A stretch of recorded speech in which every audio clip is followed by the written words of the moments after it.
Today on My Climate Journey, our guest is Adam Stein, Director of Nuclear Energy Innovation at the Breakthrough Institute, where he focuses on the technology, policy, risk, and economics of nuclear energy. The Breakthrough Institute is a global research center that identifies and promotes technological solutions to environmental and human development challenges. Among its many projects, the Breakthrough Institute recently launched Build Nuclear Now, a national campaign to mobilize Americans in targeted states to call for regulatory and legislative change to accelerate the licensing and deployment of new advanced nuclear reactors in the United States. For the last few months, I've been trying to get a lot more knowledgeable about nuclear, its potential role in our energy mix, the history of nuclear energy in the U.S., and what paths forward could look like. Adam clearly brings a pro-nuclear perspective to this conversation. And given that, I tried to focus most of our discussion on the history of nuclear in the US and potential paths forward, rather than debating the merits of nuclear, which could, of course, be a full episode by itself. Adam has particular interest in advanced nuclear reactors, which represent a broad class of new technologies currently under development and review. We touch on that and so much more in our conversation. But before we start, I'm Cody Sims. I'm Yin Lu. And I'm Jason Jacobs. And welcome to My Climate Journey. This show is a growing body of knowledge focused on climate change and potential solutions. In this podcast, we traverse disciplines, industries, and opinions to better understand and make sense of the formidable problem of climate change and all the ways people like you and I can help. Adam, welcome to the show. Thanks for having me. Boy, this topic is one I am really excited to dive into. I've been personally trying to get much smarter on nuclear, though call it 6 months or a year of getting smarter is a lot different than spending my entire adult life getting smarter, which from looking at your background is where you fit in. Can't wait to learn from you on this topic. Maybe let's start, Adam, with just an overview of a campaign that you've recently kicked off at the Breakthrough Institute called Build Nuclear Now. We'll start with that as the headline and use that as a way to dive into this topic more fulsomely. Build Nuclear Now is a campaign to get public involvement in major regulatory and federal proceedings to show support and also push the ball in the correct direction to actually achieve deployment of new nuclear energy. That's a big initiative. And if you look at the US over the last 25, 30 years, maybe longer than that, there has not been a lot of advancement of nuclear energy. I think back to the 1960s and 70s, and you think of nuclear as this new frontier of innovation in the atomic age and all of that. And then at least in the US, it feels like things stalled out. And they didn't stall out in some other countries around the world. I'd love to hear from you maybe a bit on the history here of what happened and why nuclear, to some extent, lost favor either politically or culturally or all of the above, and what's changing now. There was a large shift in public perception of nuclear energy right after 3 Mile Island, which is understandable. That was 1979, is that right? 1979. There was the first major incident for a nuclear power plant, and people were unsure what that really meant and what it would take to move forward from there.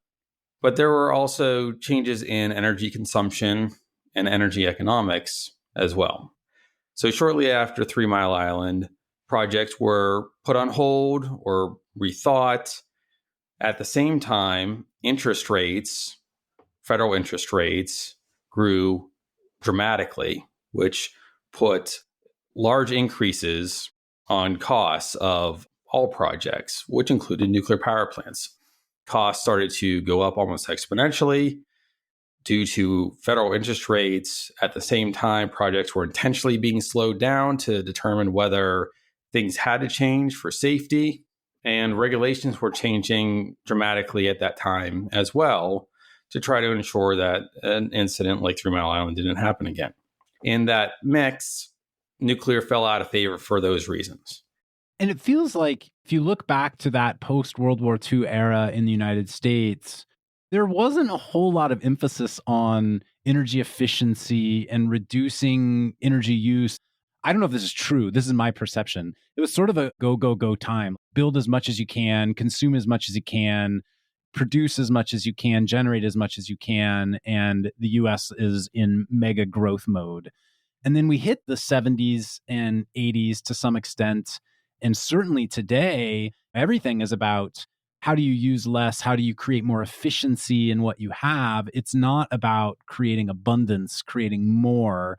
And we've been in a relatively flat demand curve in the US for a little while now. But if you listen to the Googles and Microsofts and Facebooks and Apples of the world and Amazons of the world, it sounds like that time is about to end when you look at the forecasted energy demand as we electrify everything and create large capacity compute. It feels like we're in a different world now as well than we maybe were for the last few decades. I don't know if any of that's correct or not. That may be totally crazy theory. In a sense, yes, that is observationally correct. That's what you see on the surface. What happened in post-World War II was a huge boom in innovation and deployment of technology. Households had access to new technology that didn't exist before the war, and they all wanted to take part in that. There was no focus on efficiency. It was how can we produce enough of these at a cost point that could be purchased by the consumer, not how can we produce these at an efficiency that made sense.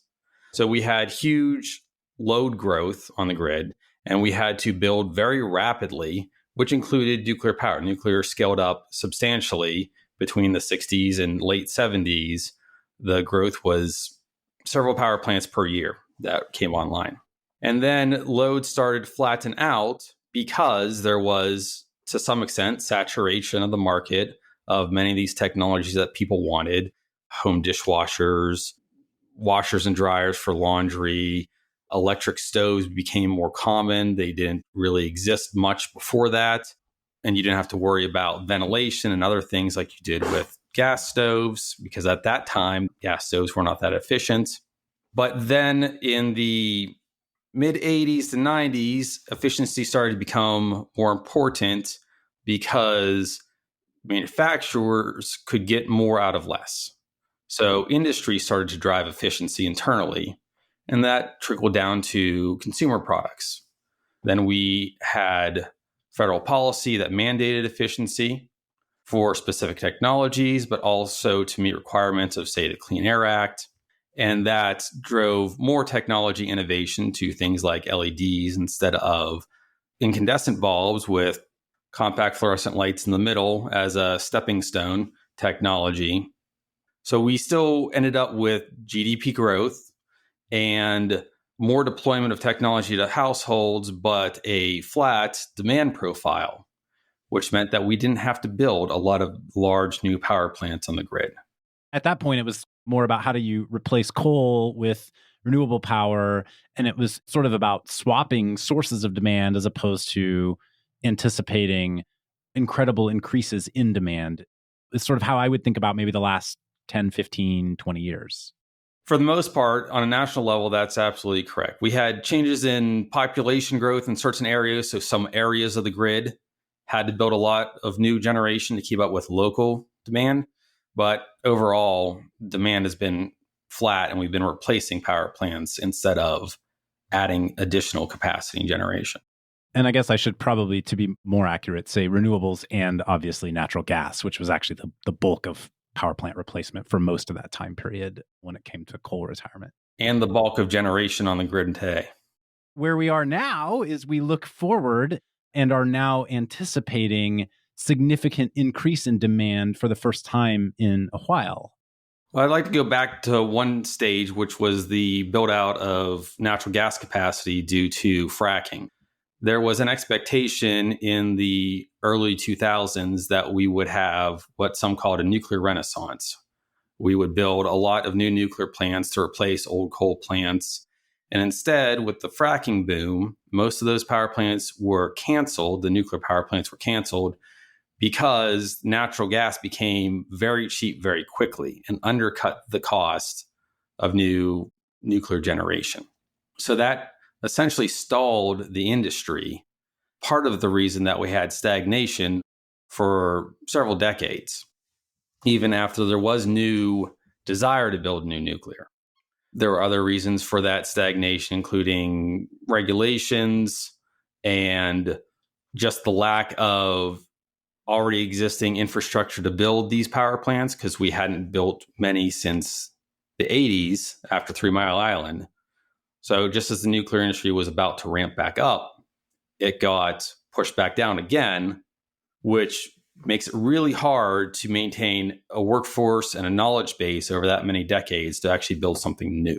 So what I'm hearing you say is the U.S. was good at building nuclear. 3 Mile Island happened in 1979. Nuclear fell out of favor, both politically and culturally. As a result of that, people were concerned about safety. People might have still supported nuclear in theory, but certainly didn't want to see cooling towers going up in their neighborhood. And then the U.S. got to a point where maybe that was starting to feel a little bit in the past. The U.S. needed to start retiring coal plants, but natural gas, all this technology happened around fracking right around that time. And so natural gas actually was cheaper than nuclear. And so nuclear, yet again, fell behind. And this is maybe where the U.S., I'm going to say, is different than China or France or Korea, in that we have this abundant natural gas resource. So we were allowed to make that technology shift into gas, where some of these other nations that we know have continued to pursue nuclear, maybe were a bit less able to do so. Is that a correct leap for me to make? That's a very correct leap to make, yes. In fact, there were almost a dozen new reactors in the licensing process when the fracking boom started. Only 2 of them were actually built. Those are Vogtle plants in Georgia? Exactly right. Which both came online within the last 2 years? Year and a half, about a year. Summer last year for Unit 3, and Unit 4 is in final testing right now. We'll come back to that in a minute. I do want to spend some time on big traditional reactor progress in the U.S., with Vogtle being the primary example there in recent years. I do want to come back to my question of, okay, so that's where we sit today. We've got this large gas power plant deployment that is providing the bulk of baseload power in the U.S. We've been increasingly building out renewable capacity, though it's still a small percentage of the total energy mix. And what do we foresee for the next 5 to 10 years ahead of us? The modeling is all over the place, and the utility projections are generally underestimating what the demand will be. There's a reason for that I'll get into in a minute. But our best modeling at the Breakthrough Institute shows that we're going to see between 100% and 300% load growth by 2050. And that's intentionally a bounding analysis. What's the reasonable peak and what's the reasonable lowest level? So we know that, or we have good confidence that the actual reality is going to be somewhere in the middle of there. And what do you anticipate being the primary drivers of that load growth? Mostly switching from existing fossil fuel use to electricity use for alternatives.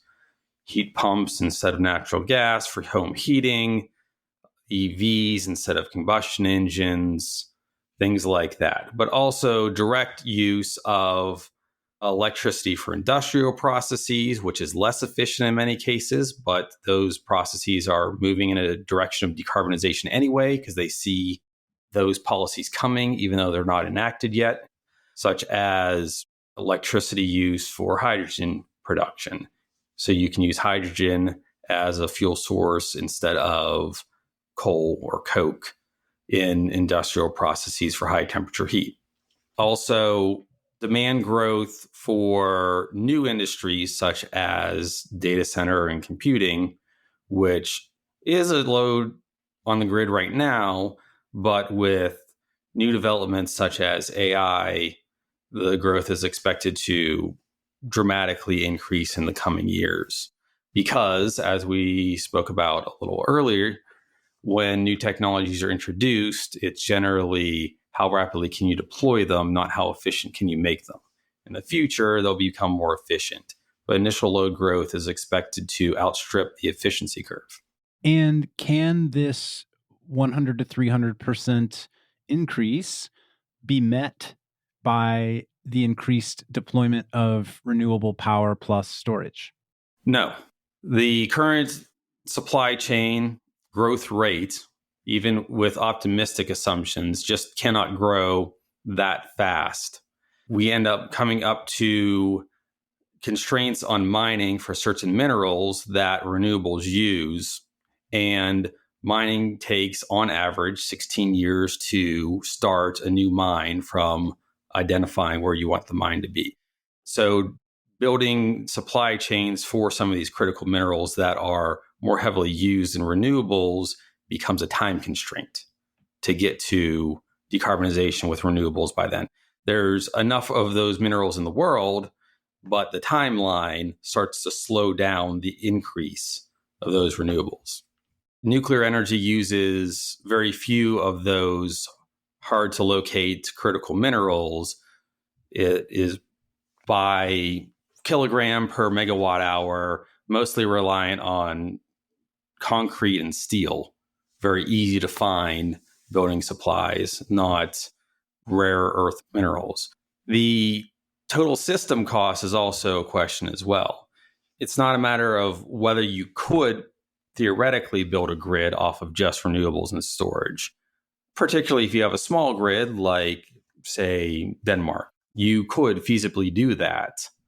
But if you have a larger grid and you need some firm power that's dispatchable when you need it, not when the resource is available, either the sun or the wind or hydro, having firm resources that you can dispatch reduces the overall system costs by having somewhere between 15 and 45% of firm resources.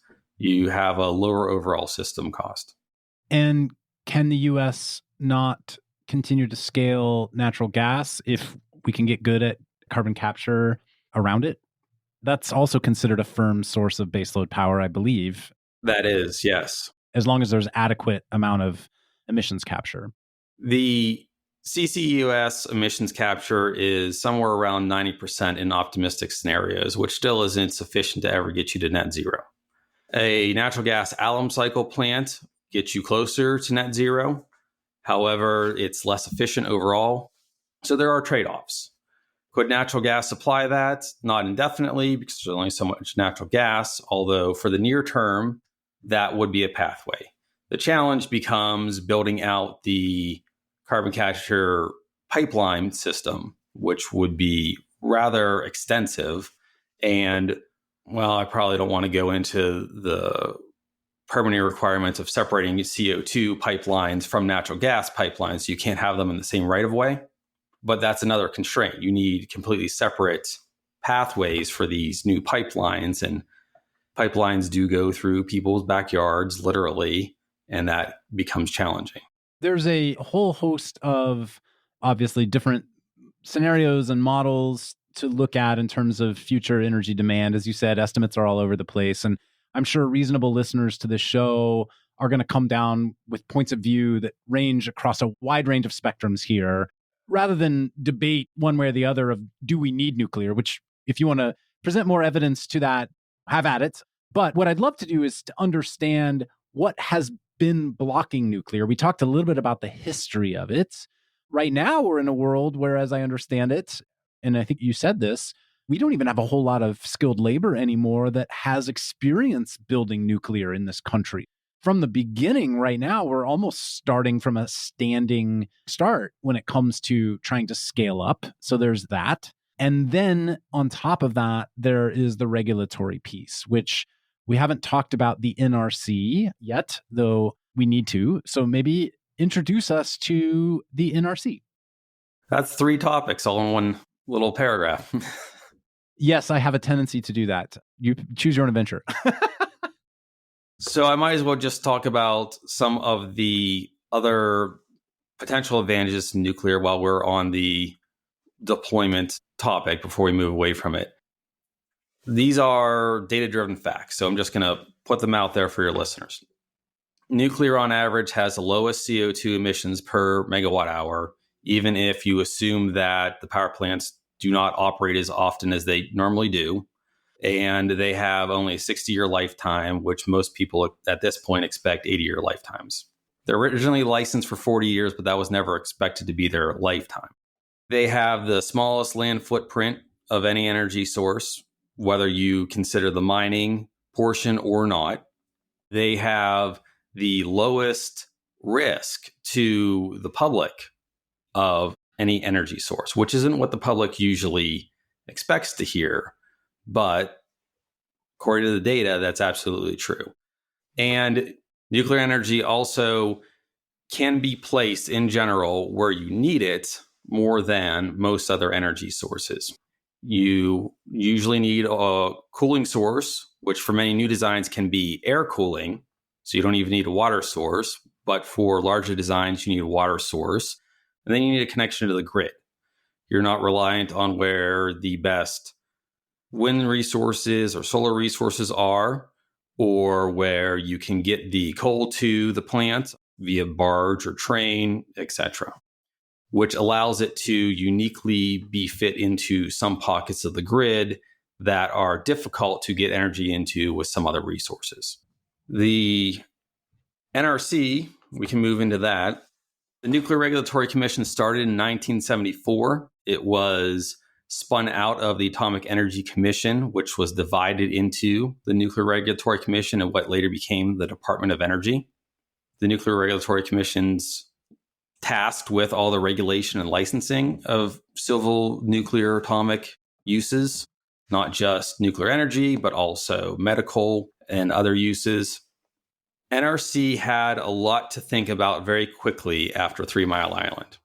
Many of the regulations were not designed to handle that type of accident in a planned, coordinated way. New regulations were introduced that did make sense in some cases, such as emergency preparedness, which actually improved emergency preparedness for all emergencies across the nation. Information and lessons learned from that then dramatically improved emergency preparedness for hurricanes and wildfires and other disasters. After that, the nuclear industry and the regulator both saw that they wanted a more clear-cut, direct list of things that had to occur for licensing. Give me a checklist and let me check it off. So the NRC developed what are known as deterministic regulations. They predetermined by meeting these criteria, you will result in reasonable assurance of adequate protection to public health and safety and the environment, which is what they're actually tasked with. That deterministic approach, while it worked for utilities at the time, is very rigid for innovation. Many of these deterministic regulations don't apply to many of the new technologies that are being developed. And then those technologies need to seek exemptions to those regulations, justify why they should get an exemption, and the NRC could still say, no, we're not going to provide you an exemption. And then that regulation could become just a de facto barrier to innovation. This is probably a terrible analogy, but I think of it like this. Let's say I buy an electric vehicle in California, and California hadn't yet passed anything saying that EVs weren't required to have smog checks to continue to get your registration renewed. And so I get a notice in the mail that says your registration is renewed. You have to go get a smog check. I go down to the smog check place. They load my car up. They say, this car doesn't have a catalytic converter. We can't approve your smog check, even though it's an EV. I don't know if that's a good analogy, but that's to some extent where my mind goes. That is a reasonable way for most people to think about it. You would be stuck there with your EV, not able to get the test that you're required to have because there's no way to do it. So then you would have to try to somehow become exempt to that. And the process is challenging for not only you, but everybody else that has an EV individually. That is the case for new, innovative, advanced reactors right now that have different technology than what just neatly fit into the existing regulations. There's the regulatory side with NRC, but even outside of that, very few traditional reactors, and I'm going to define a traditional reactor as the equivalent of the AP1000. Maybe you can describe what that is, but these are the types of reactors that now have been recently deployed in Georgia through the Vogtle project there, which is really the only projects, I think, in the US that have gone to production in recent timetable, like within the last decade. Those have NRC approval, but even those took a long time to get through the approval process, including incredible delays and incredible budget overshooting. I don't know if this is a separate topic, but maybe explain why that was for these plants that the US actually has a decent amount of history now deploying.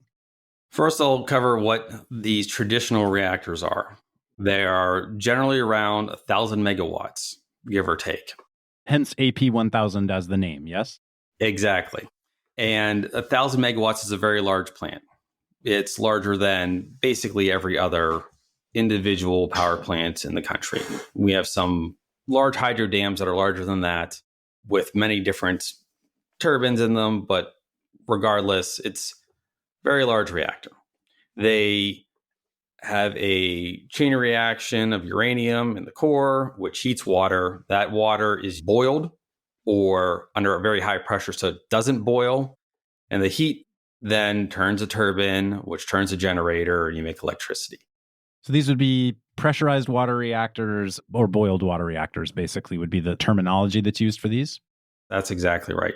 We also generally refer to both of those put together as just large light water reactors. The reactors that were just finished in Georgia are the first two AP1000s built in the United States. Helpful correction. I didn't fully even appreciate that, so thank you. The first two AP1000s were actually built in China. And there were several other AP1000s that were either planned in the United States and had licenses to build and never started. And there were two at VC Summer Power Station that were started and then canceled partway through. The plants at Georgia, the Vogtle plants, were very delayed, and the costs were way over budget for a multitude of reasons. Some folks tried to point to one thing, and in my analysis, there's no way to causally point to any one thing. It was really a mix of things that interacted and caused all of these delays and overruns. Most of the overruns are caused by the delays. More time for labor on the work site, more time that interest was accrued before the power plant went into operation to make revenue. Delays themselves caused most of the cost overrun. Project management was a factor. Regulation was a factor. The pandemic was a factor because it significantly delayed a lot of the progress at one point. As I said, there's no way to point to any one thing, but they were way behind and way over budget. And my understanding is every time the project scope changes, you reroute the project back through NRC for another round of approvals as well, which creates further delay, generally speaking. Is that accurate? Depending on what part of the project changed, but yes. If it is a way to make a certain component that's tangentially part of a safety system, yes, you need to generally seek a license amendment, which on the best terms generally takes 30 days. 30 days is significant on a job site for a delay. The NRC often tried to expedite those. There were more than 100 license amendments that had to be made to each one of those licenses. So if you add that up, that's significant delay overall because of the process that's used.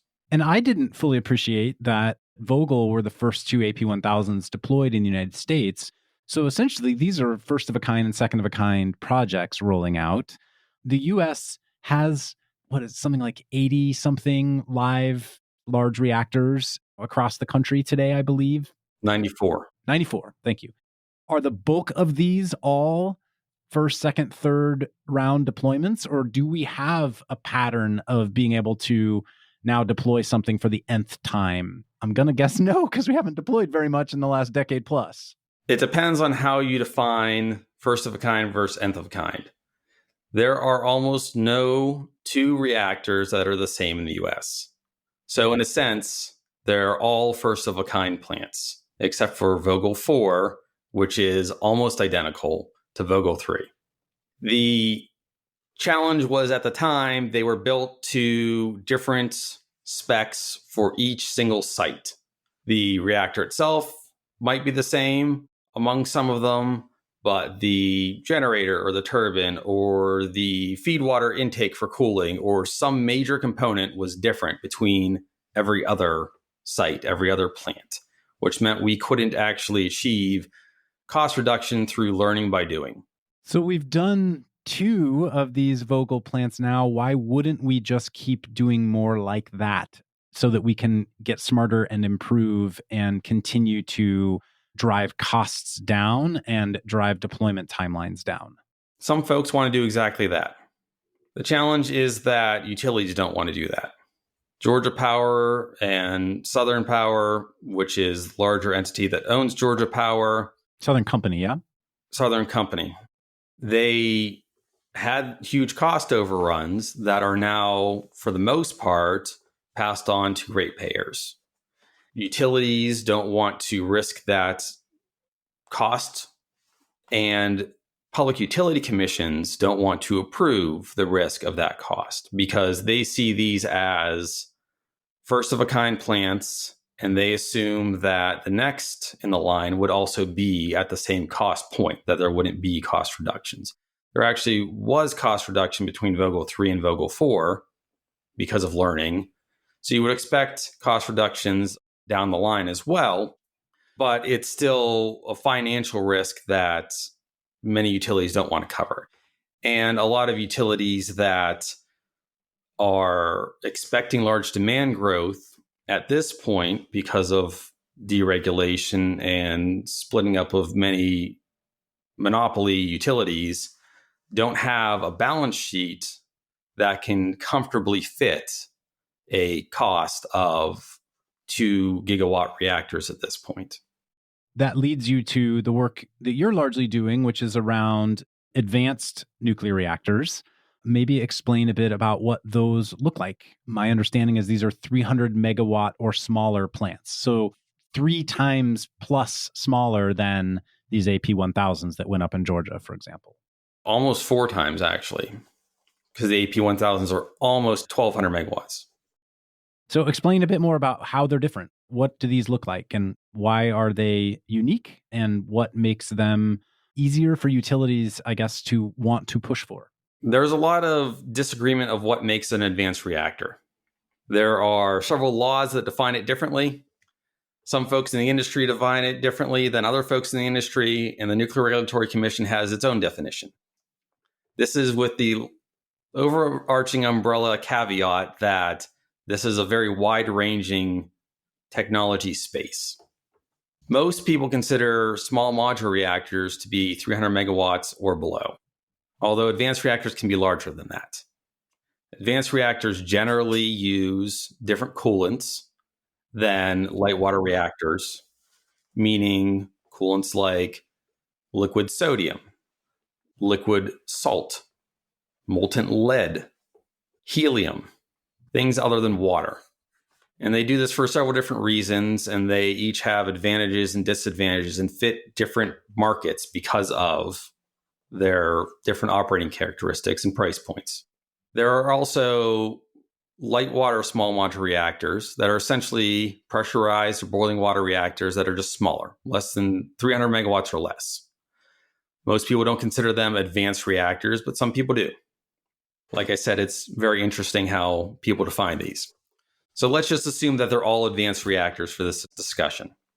Advanced reactors fit different needs of the market, just like different vehicles do. If a large light water reactor that we have in operation today is a tractor trailer, then advanced reactors are your SUVs and cars and motorcycles. And somebody that needs a motorcycle isn't going to buy an SUV and vice versa. So they each have their own roles to play. It's not that they're all competing against each other. In fact, most of them are competing against natural gas. Some of them are very high temperature, like high temperature gas reactors that are usually cooled with helium.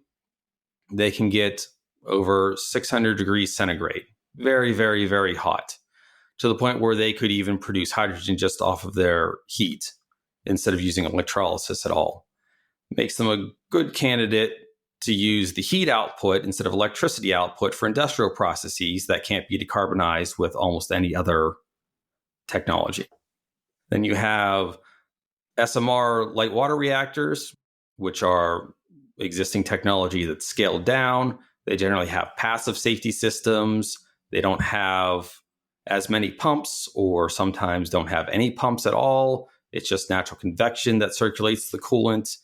So they're passively safe. You just put the control rods in and they shut themselves down and they can cool themselves off of residual heat. And there's a range of technologies in between. The advantage of some of these, other than their specific application, is also their size. 300 megawatts roughly equals an old coal burner in terms of electricity capacity. So they fit well onto a grid connection that used to be for a coal plant or a small natural gas plant. So as we are replacing existing plants, they fit the needs or the existing characteristics of some of those sites and grid connections and water rights for cooling. And utilities can think about actually swapping technologies instead of doing an entirely new mega project for a gigawatt scale large light water reactor or something else, using more of the infrastructure they already have. And also placing them potentially in communities that are comfortable with generating electricity, say a coal community that wants to adopt a new technology to keep their community together, because otherwise when their coal plant shuts down, then they lose a large employer and it's difficult for them to carry on as a city or a community. Hey everyone, I'm Yin, a partner at MCJ Collective, here to take a quick minute to tell you about our MCJ membership community, which was born out of a collective thirst for peer-to-peer learning and doing that goes beyond just listening to the podcast. We started in 2019 and have grown to thousands of members globally. Each week, we're inspired by people who join with different backgrounds and points of view. What we all share is a deep curiosity to learn and a bias to action around ways to accelerate solutions to climate change. Some awesome initiatives have come out of the community. A number of founding teams have met, several nonprofits have been established, and a bunch of hiring has been done. Many early-stage investments have been made, as well as ongoing events and programming, like monthly Women in Climate meetups, idea jam sessions for early-stage founders, climate book club, art workshops, and more. Whether you've been in the climate space for a while or just embarking on your journey, having a community to support you is important. If you want to learn more, head over to mcjcollective.com and click on the Members tab at the top. Thanks, and enjoy the rest of the show. So given that definition and that footprint, is the priority from your seat, from the work you're doing, to target existing coal plants that are on the roadmap for retirement and to try to move the needle in getting swap out replacements with advanced nuclear reactors? Yes, we actually issued a report at the end of last year that proposes using what's known as early site permits through the Nuclear Regulatory Commission to pre-approve many of those sites for building a new reactor on. Because the licensing process is so long, if you wait until that coal plant shuts down to then think about how to reuse that infrastructure, you'll have several years of gap between the coal plant shutting down and building anything new. So you need to pre-plan. And one way to pre-plan is to get ahead of the licensing process and have that site already approved for building a new power plant on. And then you can start building a new plant before the coal plant shuts down instead of after, and keep the community together. That's one example of how we are trying to enable that transition for those communities with new reactors. Are there specific geographies in which you're focused? The main area of opportunity is Appalachia, the Ohio River Valley, essentially, or what a lot of people know as the Rust Belt. Most of the older coal plants are in that region, although there are opportunities throughout the United States. So this would be Kentucky, West Virginia, Ohio, Pennsylvania, Tennessee, roughly that area of the country, yeah? Roughly, that's absolutely correct. Although in Tennessee Valley Authority area, which is larger and incorporates more of the South, there's opportunities as well. And there are some older, small fossil plants out in the West that are owned by individual utilities, individual municipal owned utilities that own just one plant, and it is for just their community. And they are trying to figure out what technology can actually provide 24/7 power for their community to replace their coal plants, because they're not as connected to a larger grid as the Eastern US is. And what needs to happen? Are there local laws that need to change? There's clearly change that needs to happen within the NRC, as you described earlier. Talk a bit about the overall work that would need to go into this vision that you all are pursuing. The NRC needs to change dramatically. Thankfully, they have started that. They put together a strategic vision about a decade ago, had a very slow start to that. But in the last 2 years or so, progress has been made in finalizing some of the things that they started long ago. That's the good news. The bad news is there's still a lot to do.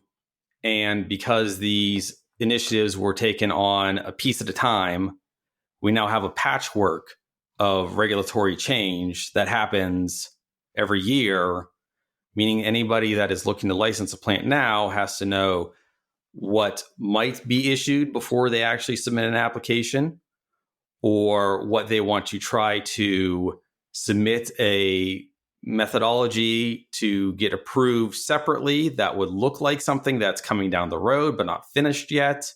Every application for the next 5 to 10 years is going to be a one-off application, which is very challenging for the NRC and the applicant to figure out not only what is the current state of regulation, because it's changing a lot right now, but also at what point do they want to jump into that timeline to either get a new plant approved? How many changes to the regulation do they need to wait to occur before it's optimal for them to even try to get a license for their new technology? It sounds like Congress has intervened fairly recently as well. There was a Nuclear Energy Innovation and Modernization Act that passed Congress in 2019. Does that have any teeth? Did it do anything? That is one of many bills over the last 5 years that have actually passed or been introduced to modernize the NRC. There are 2 being considered right now in Congress that have both separately passed the House and the Senate that are very similar, and that will lead to additional regulatory changes.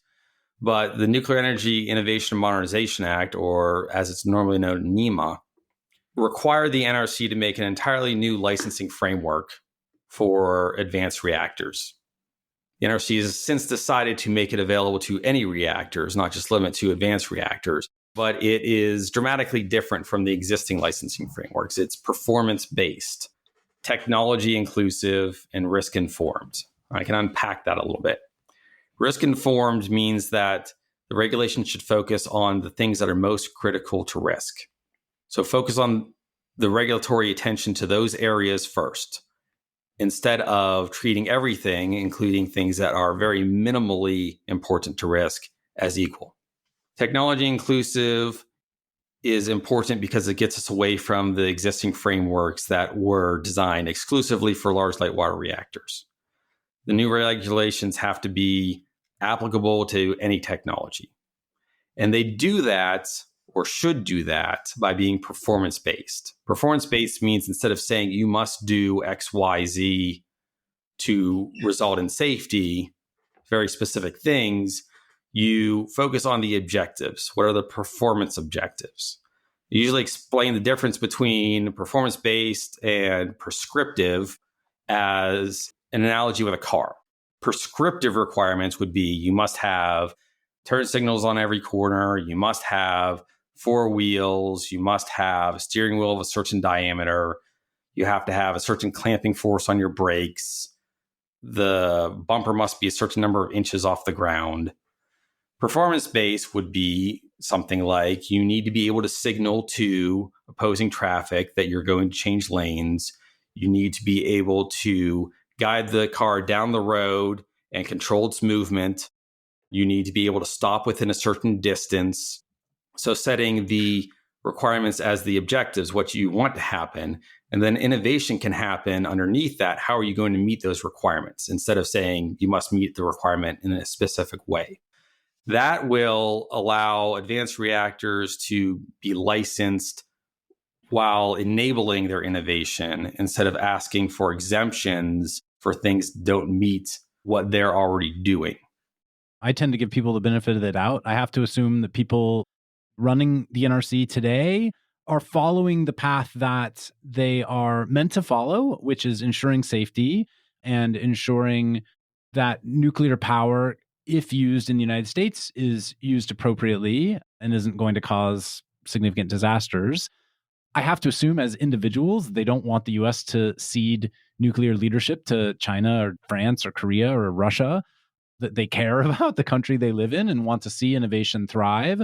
But maybe the public hasn't been asking for this amount of change and innovation, and thus this agency is in more of a world of protecting what we have as opposed to pushing for change.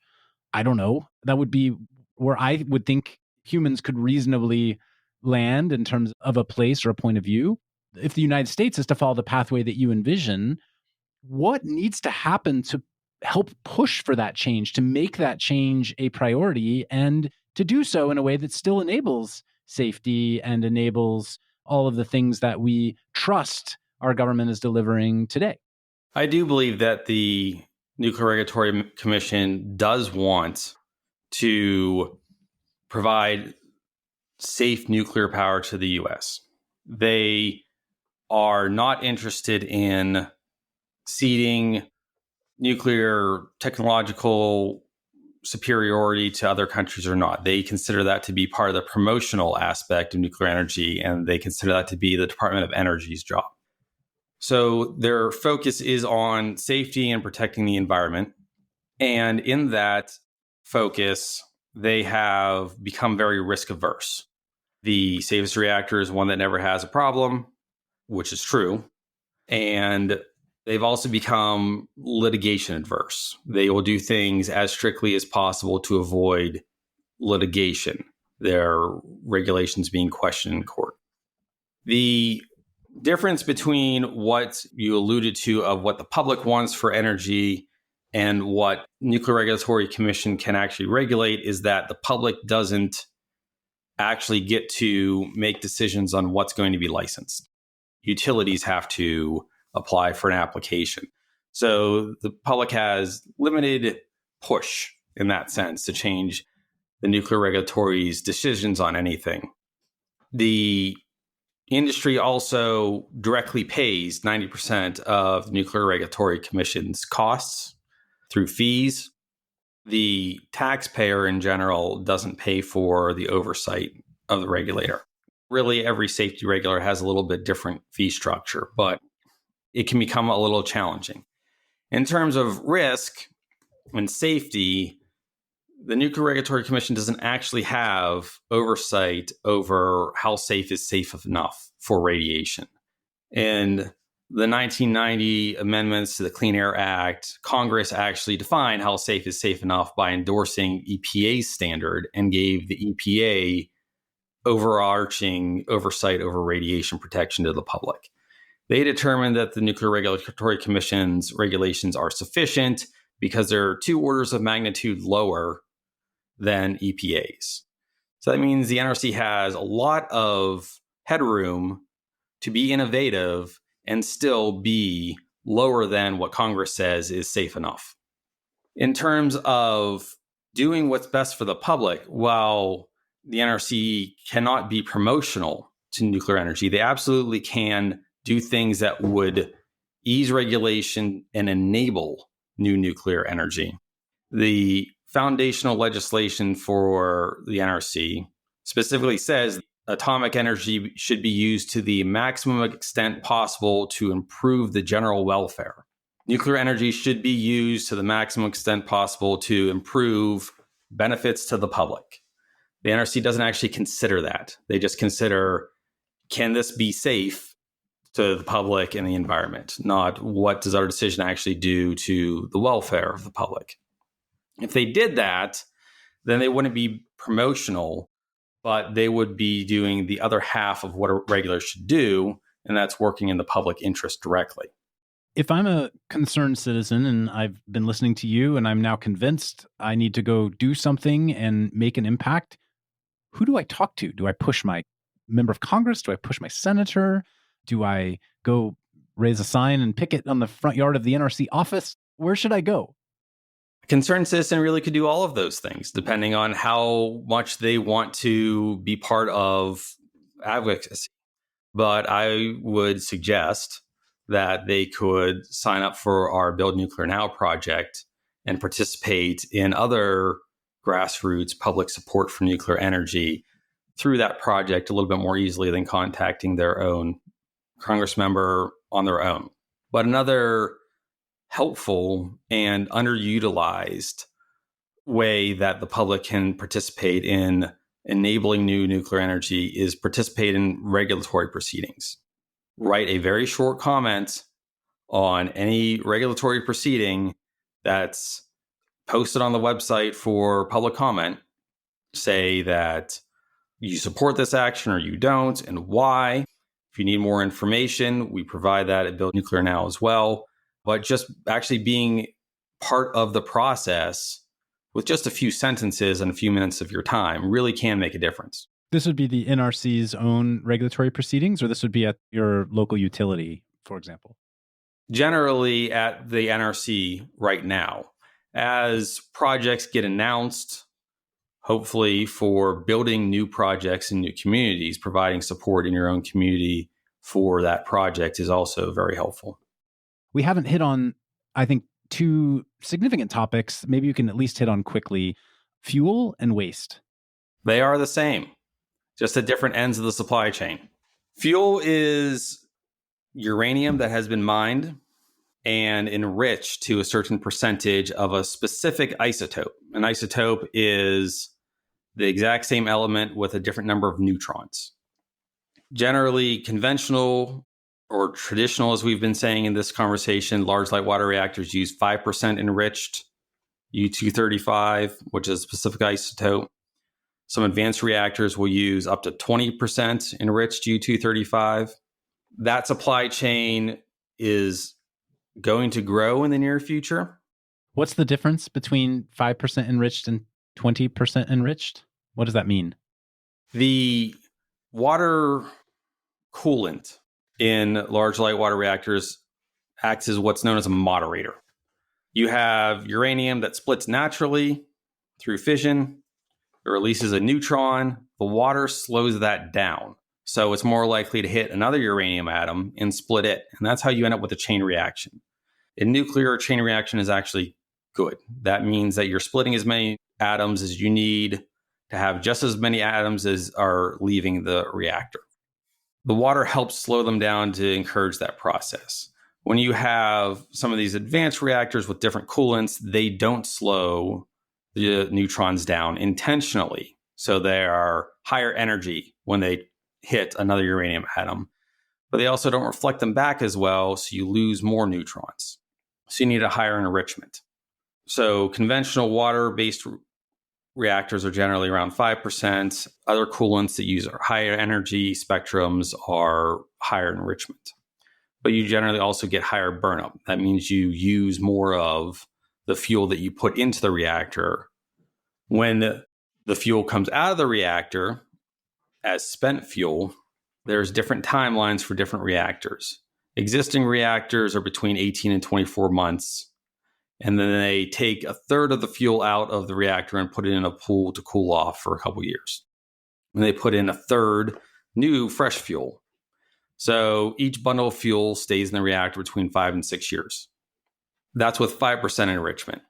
This pool would be essentially the waste product that we talk about when we talk about nuclear waste. Is that correct? Absolutely, yes.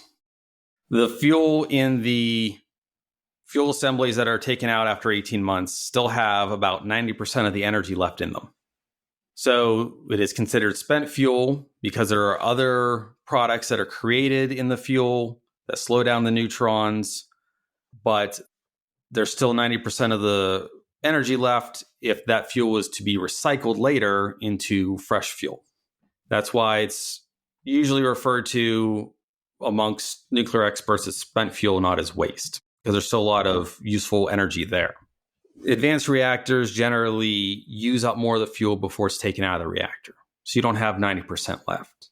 Depending on the fuel cycle, you could use almost all of the fuel. In certain advanced reactors that aren't actually under development right now, but have been in the past, they breed new fuel. They make more fuel than they use. So in the end, you're left with 105% of the fuel that you started. My quick internal processing on everything you just said is, correct me where I'm wrong, the conventional reactors are using fuel that is less enriched, which essentially kind of means it's less, I don't know, volatile is the right word, but less hot, less fierce, maybe is the word I'm looking for. And yet it can be used over a longer period of time and to a greater degree of overall degradation in most advanced reactor designs. Not quite. Conventional reactors use less of the energy in the fuel. They also start with a lower enrichment. It's not a correct analogy. For most people, this will make more sense. You can think of fuel for conventional reactors as being 87 octane, and for advanced reactors as being 93 octane. You think of it as that being higher power. It's not a direct analogy, but it helps people process that conceptually. When you take the fuel out of a conventional reactor, because the fuel cycle is so short, 18 to 24 months, you still have 90% of the energy left in the fuel.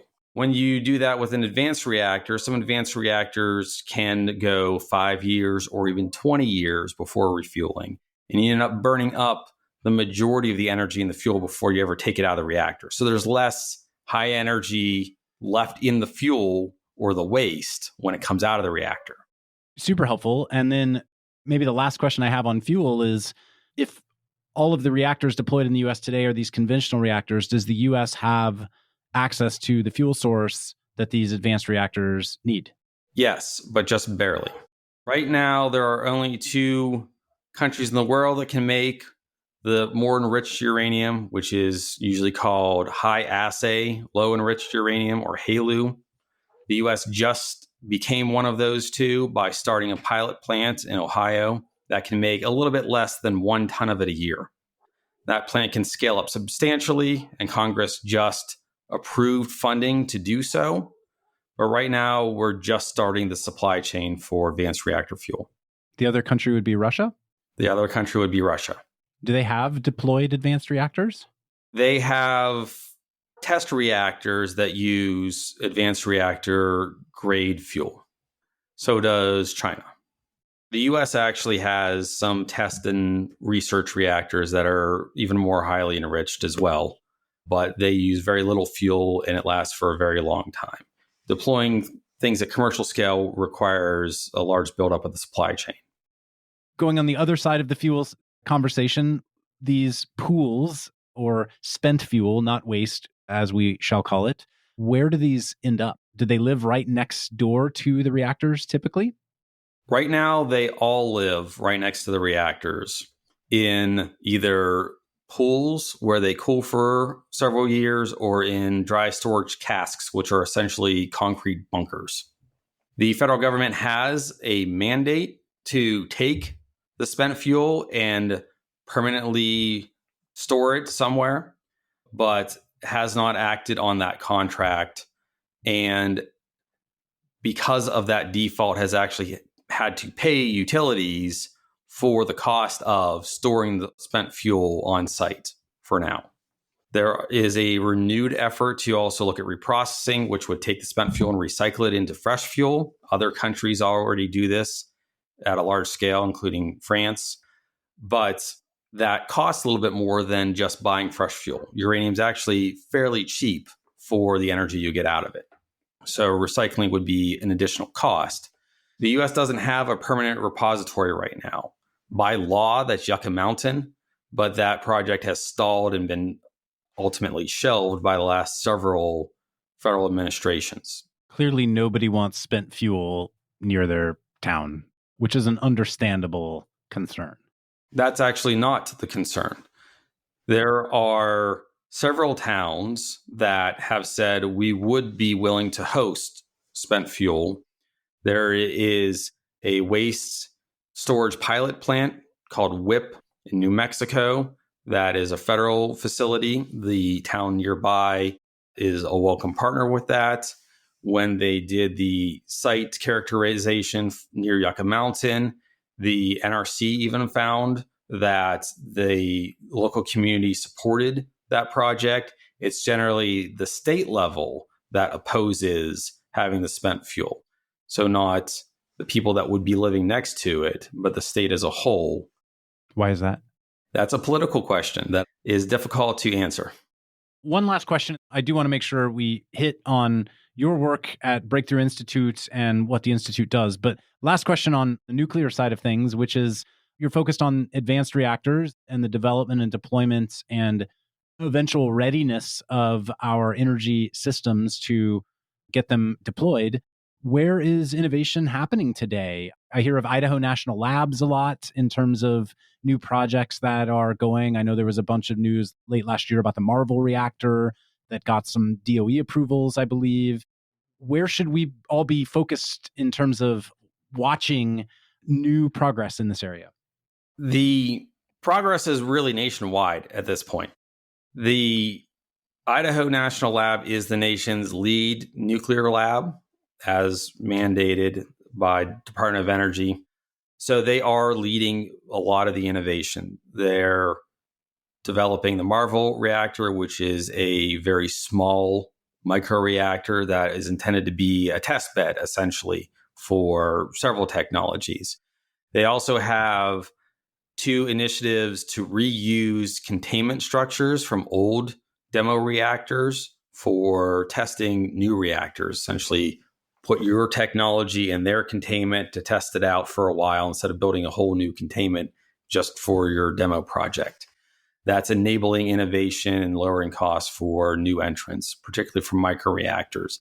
They are also planning to be the host to many of the first deployment of even commercial scale reactors. Oklo and NuScale both plan to have their first deployments at Idaho National Laboratory. Although it is not necessarily the easiest location to build a nuclear reactor because it's very dry. Water resources are scarce and it's very high altitude, making thermal generation challenging for any thermal generation type plants. There are several companies that have worked with other labs. For instance, Argonne is working on a lot of fuel recycling or enrichment technologies for the fuel cycle. And Oak Ridge National Lab works on a lot of the supercomputing for these innovations and to both prove designs and thermodynamics and all kinds of other very useful analysis. Some companies are taking a different approach altogether. Westinghouse, for instance, is working on an AP300, which is a scaled down version of their AP1000. They already have some experience building the AP1000. And so they thought about how can we reuse the exact same technology, same learning, and scale it down for different markets. Kairos is taking a very different approach. They are building multiple non-nuclear and then nuclear demonstration scale reactors to actually operate them and get experience not only operating their technology at a smaller scale, but also through the licensing process with demo reactors to use that to reduce risk as they build their first of a kind large plant. So they can try to avoid some of the first of a kind cost and timescale overruns that are normally experienced. there are 25 developers that are currently in some sort of pre-application with the Nuclear Regulatory Commission. They will not all succeed, but that's to be expected in any technology, that you'll have new entrants that just don't pan out. But that is a more diverse set of private investment looking at new technologies than the nuclear industry has had in 50 years. All right. Thank you for that incredibly broad and deep dive into the state of nuclear in the US, and in particular, what's going on with advanced reactors. Maybe just give a minute or two on what the Breakthrough Institute is, which is the organization where you work, and how your role fits into the broader mandate there. The Breakthrough Institute is a research institute that focuses on technological and innovative solutions to societies and environmental problems. So we try to think of new ways to solve problems that already exist that are insufficiently being addressed by the status quo. My nuclear innovation team focuses on enabling new nuclear energy deployment, and does that by identifying actual barriers and actual solutions to these problems, and then tries to get them implemented instead of doing broad overarching research only that is interesting but doesn't actually solve the problem. We want to find the problems and actually fix them, which is part of the reason we do a lot of work in the regulatory space, addressing areas that haven't been looked at in decades. Adam, thank you for joining us today. Is there anything else I should have asked you? Well, I'd like to note briefly that we don't oppose large light water reactors in any way. We just see advanced reactors as the opportunity to address a lot of challenges that cannot be addressed by large light water reactors or other clean energy technologies. And the barriers that we see in front of them that need to be solved, we're trying to do so. I also like to note that we didn't discuss fusion at all.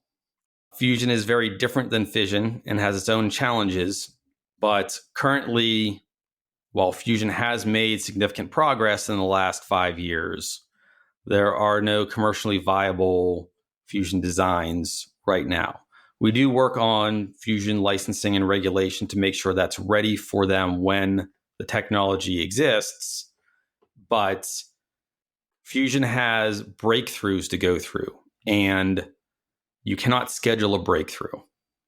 You can plan for it and have a pathway to innovation and iteration that you think will get you to that point, but breakthroughs are sporadic and unplannable. I was going to ask if you thought we had a timetable for commercially scaled fusion, but I think I know what you're going to say to that. It's too challenging to predict anything. It's really just a guess. If you have a timetable that you're confident about, then you're just confident that a specific technology will get to that breakthrough at a specific point. And that's just really a guess. Anything else? You can't end on that. You can't end on we're all just guessing. Wow. That's probably true. In our view, with the best analysis and the best research that we can find or do ourselves, nuclear energy has to be, in some sense, in some way, part of the energy system to ever get to net zero.